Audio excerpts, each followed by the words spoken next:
Biz бүгін заң және тәртіп құндылықтар бойынша адалдық дүкені тақырыбында облыстық акцияға өзіміздің тобымызда ұйымдастырылған іс-әрекет өткізетін боламыз.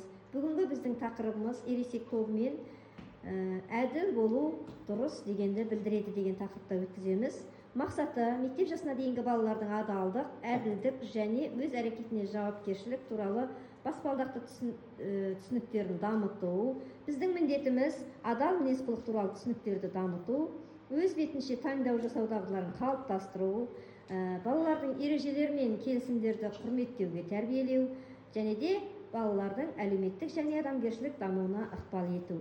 Балалар, біз міне кеңсе тауарлары дүкеніне келдік.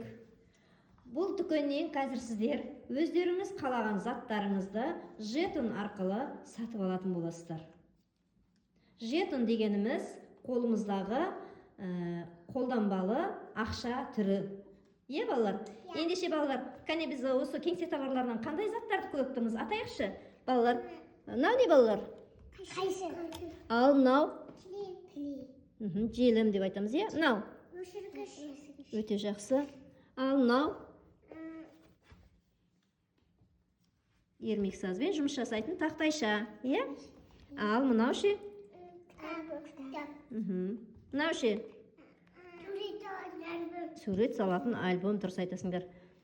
Кәне, кім қандай зат сатып алғысы келеді екен? Арай? Сәлеметсің бе? Қандай зат сатып аласың? Сурет салатын альбом. Не алау?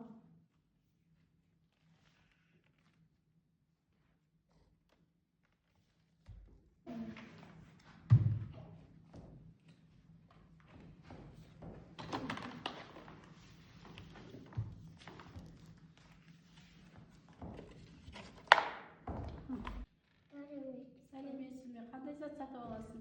Картон.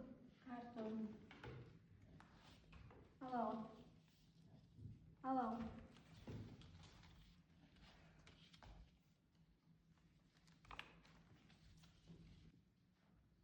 Сәлеметсің бе? Қандай зат сатып аласың? Тапу емес. Алау.